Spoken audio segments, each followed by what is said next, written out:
Good morning. आज के इस वीडियो में 12th class physics exercise question 12th class physics exercise question में चैप्टर 4 का है। इसके पहले तक के वीडियो में आप देख सकते हैं first chapter, second chapter, third chapter सभी न्यूमेरिकल क्वेश्चन एक्सरसाइज में जो दिए गए हैं उनका पूरा सलूशन का वीडियो उपलब्ध है। आज का जो टॉपिक है मेन वो है exercise question chapter 4 physics 12th class NCERT. Chapter जो है वो 4 है। एक्सरसाइज का क्वेश्चन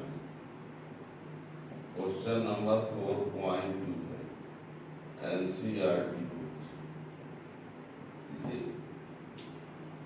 लेकिन न्यूमेरिकल क्वेश्चन पढ़ने से पहले आप लोगों को उस न्यूमेरिकल क्वेश्चन में कौन सा फार्मूला यूज होगा वो फार्मूला आना चाहिए। तो उसके लिए पूरा डेरिवेशन, पूरे फिजिक्स का डेरिवेशन, पूरे टॉपिक का वीडियो प्लेलिस्ट में उपलब्ध है। उसको आप देखेंगे तब ये समझ पाएंगे। यहाँ पर सिर्फ हम न्यूमेरिकल क्वेश्चन में जो फार्मूला लगा हुआ है उस फार्मूला का यूज करके क्वेश्चन सॉल्व कर देंगे। पर यदि आप ये जानना चाहते हैं कि वो फार्मूला आया कैसे है तो उसके लिए आप प्लेलिस्ट में जाकर उसको आप देख सकते हैं। और वैसे भी न्यूमेरिकल क्वेश्चन वही स्टूडेंट पढ़ सकता है जो 12th क्लास में इतने चैप्टर तक पूरा पढ़ लिया होता। ठीक, तो क्वेश्चन है 4.2 में एक लंबे सीधे तार में 35 एम्पीयर की धारा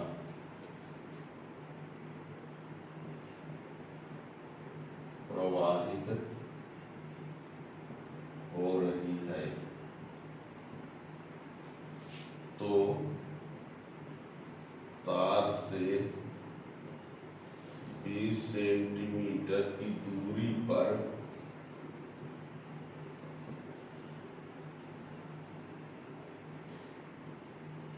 चुंबकीय क्षेत्र की तीव्रता ज्ञात कीजिए। यह है प्रश्न। एक लंबे सीधे तार में 35 एम्पीयर की धारा प्रवाहित हो रही है और उस तार से 20 सेंटीमीटर दूरी पर चुंबकीय क्षेत्र की तीव्रता कितनी होगी। क्वेश्चन ऐसा कुछ है, एक तार है और इस तार में विद्युत धारा प्रवाहित हो रही है और विद्युत धारा जो प्रवाहित हो रही है वो कितनी विद्युत धारा प्रवाहित हो रही है, 35 एम्पीयर। ये नहीं बताया है कि तार में धारा किधर जा रही है, लेकिन आप लोग को बता दें इस तार में धारा प्रवाहित होगी तो धारा की दिशा चाहे जो हो चुंबकीय क्षेत्र उत्पन्न होगा ही। ठीक है, इसमें फिलहाल क्वेश्चन में ये नहीं बताया कि धारा किधर से किधर जा रही है, धारा प्रवाहित हो रही है बोल दिया बस। ठीक है, फिर बोलता है इससे 20 सेंटीमीटर की दूरी पर, इससे 20 सेंटीमीटर की दूरी पर चुंबकीय क्षेत्र की तीव्रता का मान कितना होगा। चुंबकीय क्षेत्र की तीव्रता को प्रदर्शित करते हैं बी से। यहाँ ये लिखा है एम्पियर है ना, ये 35 एम्पियर की धारा प्रवाहित है। यहाँ बी का मान ज्ञात आय करना है। चुंबकीय क्षेत्र की तीव्रता को बी से प्रदर्शित किया जाता है। ठीक, तो क्वेश्चन क्या है, एक सीधा तार है उसमें 35 एम्पियर की धारा प्रवाहित हो रही है और इस चालक तार से 20 सेंटीमीटर दूरी पर चुंबकीय क्षेत्र की तीव्रता कितनी होगी।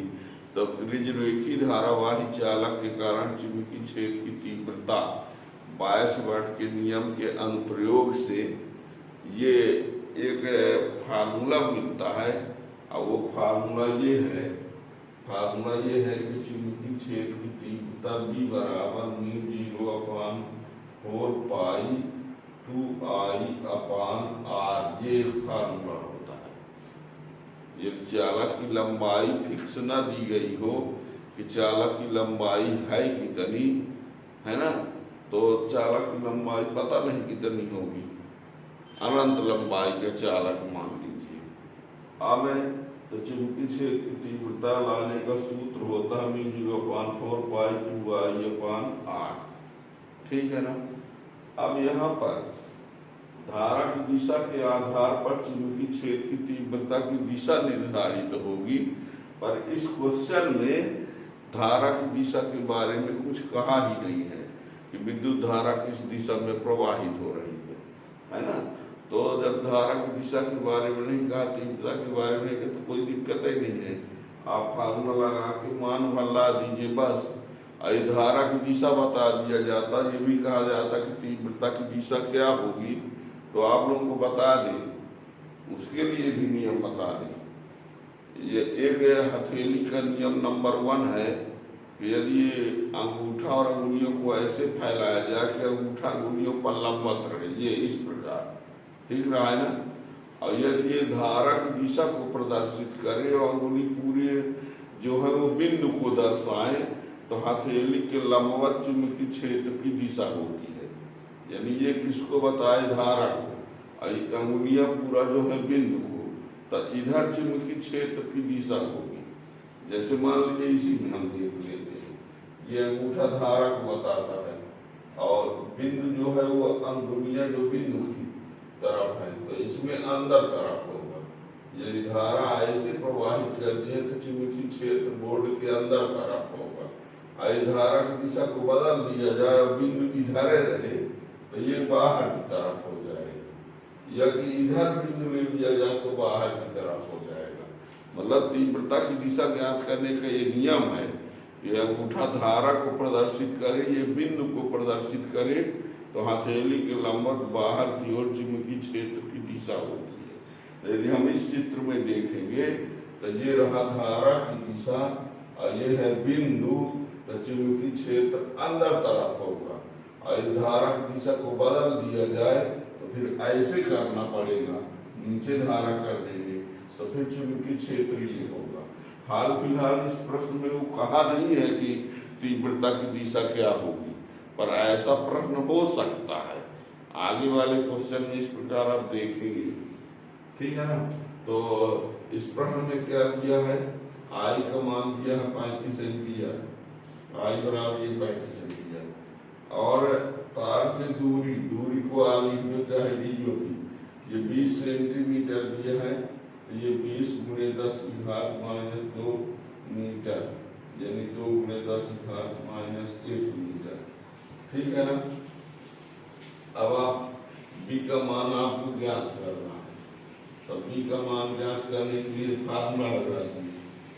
इस फार्मूला में मान रखते हैं, चलिए इसका मान ये बता दें, म्यू 0/4 पाई का जो मान होता है 10⁻⁻7 न्यूटन पर एम्पियर स्क्वायर, ये फिक्स मान है, ये आपको याद होना चाहिए कि बी का इतना मान होता ही है, ठीक है ना। ये बी का ये मान ही है, बी का मान म्यू 0/4 पाई का, हमने बी का बोल दिया, म्यू 0/4 पाई का मान 10⁻⁷ न्यूटन पर एम्पियर होता है। अब ये फार्मूला हमने लगाया, ठीक है ना। ये फार्मूला बताए देते हैं, एक लंबा सीधा तार अनंत लंबाई का है तब के लिए ये फार्मूला।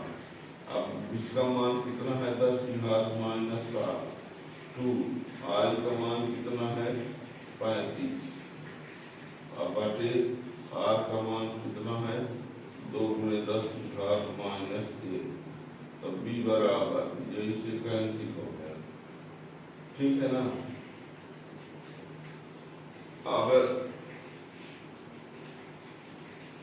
तो ये 35 × 10⁻⁻6 ये ऊपर जाएगा, तो बी बराबर इसको 3.5 × 10⁻⁵,